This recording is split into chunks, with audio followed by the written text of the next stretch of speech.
ये है SP media network और आप देख रहे हैं अनुभवी आंखें न्यूज। आपका चैनल, आपकी आवाज। नमस्कार, आप देख रहे हैं अनुभवी आंखें न्यूज और मैं हूं आपके साथ संतोष गुप्ता। आज आपका स्वागत है हमारे खास कार्यक्रम आधी हकीकत आधा फसाना। आइए, हमारे खास गेस्ट हैं कमरुद्दीन जी, जो नेता हैं। जानने की कोशिश करते हैं कि दिल्ली दंगा और सुलगते सवाल के बीच उनकी विचारधारा क्या है।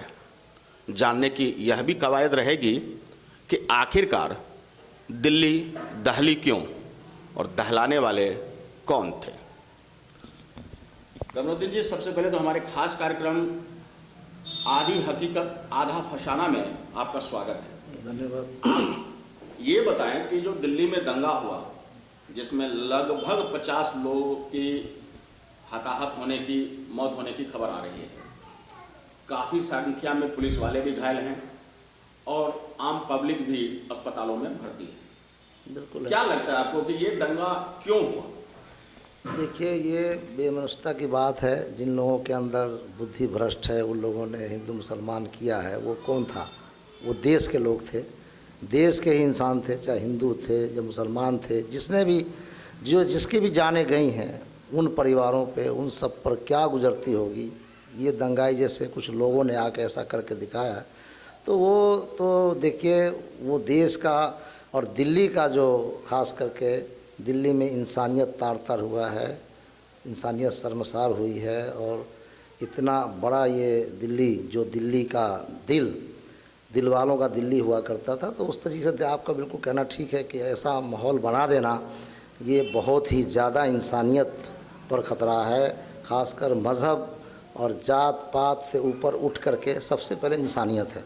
जैसा कि देखने को मिला कि इस दंगे फसाद में हिंदू परिवार भी मुस्लिम परिवार को अपने घर में आश्रय दे रहे थे और मुस्लिम परिवार भी हिंदू परिवारों को पनाह दे रहे थे।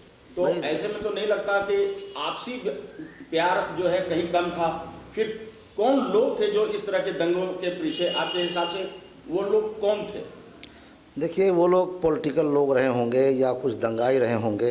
कुछ बाहर से भी बता रहे हैं, वहाँ के लोग बता रहे थे, हम टीवी में देख रहे हैं कि वो लोग प्यार से रहना चाहते हैं आसपास में लोग। जी, कई लोग बाहर से भी आए हैं। हाँ, चेहरों को पहचानते ही नहीं है। नहीं पहचानते, तो बाहर से भी कुछ आए होंगे, ऐसा भी हो सकता है। रही बात के वहाँ जो देखा है मैंने कि एक मस्जिद के पास हिंदू समाज के लोग उस मस्जिद को बचाया है। एक ऐसा भी दिखाई दिया कि मंदिर के पास मुस्लिम समाज के लोग दाढ़ी और टोपी वाले बैठे थे कि हम यहाँ पर कोई भी दंगाई है तो इसको बचाएंगे, घुसने नहीं देंगे।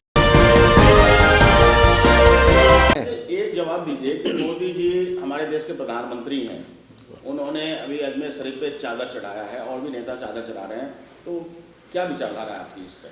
देखिए, आप वहाँ चादर चढ़ा रहे हैं मुसलमानों की हमदर्दी, और यहाँ पर जो है दिल्ली शर्मसार हो रहा है। दिल्ली में इतनी बड़ी बात हो गई जहाँ इंसानियत तार-तार हुई है, जहाँ जाने गई हैं, उसके लिए उनको एक दो शब्द कहना चाहिए था, उनकी मदद की कहना चाहिए था, उनके घर मकान की कहनी चाहिए था।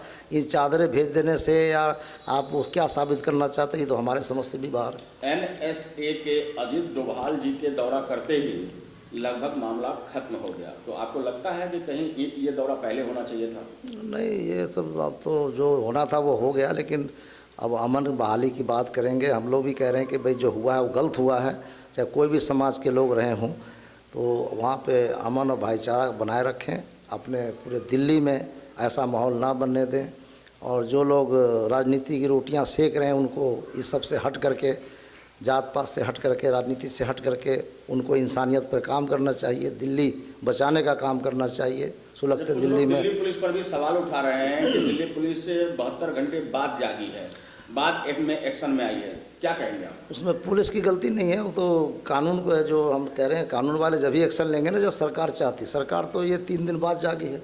अगर पहले दिन जागती तो ये हादसा भी ना होता, बचाया जा सकता था।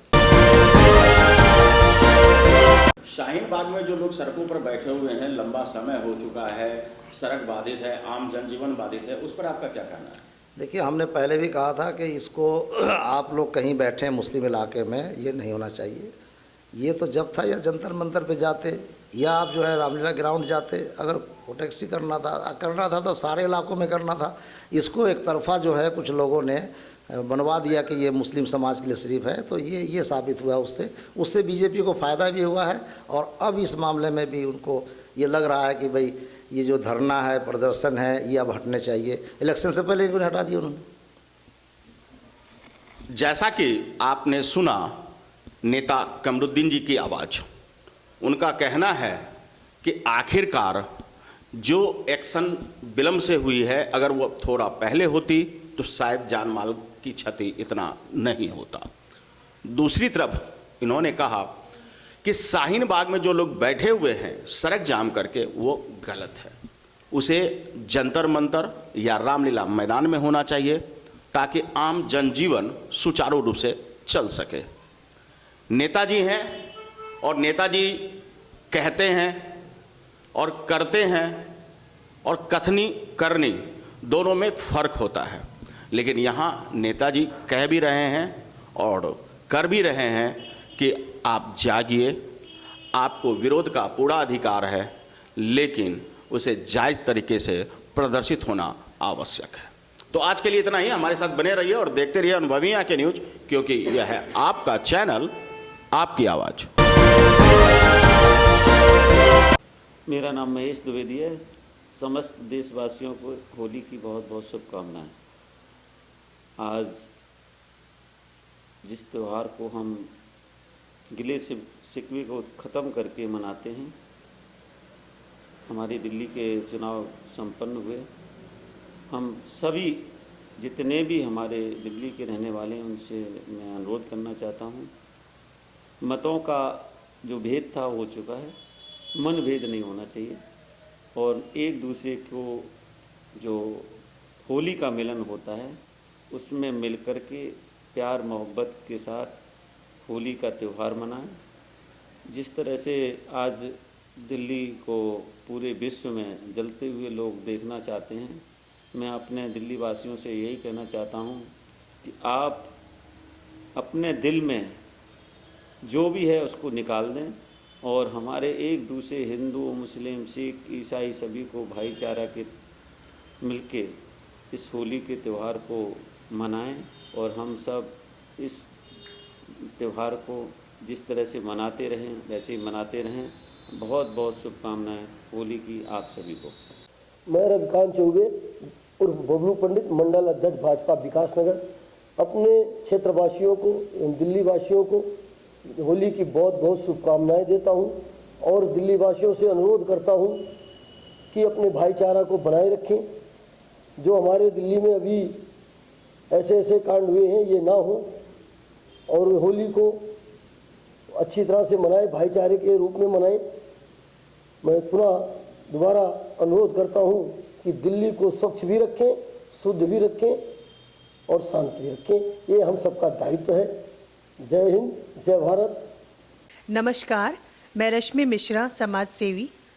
समस्त देशवासियों और भागलपुर विधानसभा की सारी जनता को होली की ढेरों शुभकामनाएं देती हूं और भगवान से कामना करती हूं कि आप सबों की ज़िंदगी में रंगों भरी खुशियां ऐसे ही बनी रहे। अगर आपने अब तक हमारा चैनल सब्सक्राइब नहीं किया है तो सब्सक्राइब करें और बेल आइकन अवश्य दबाएं ताकि खबरों का नोटिफिकेशन आपको मिलता रहे।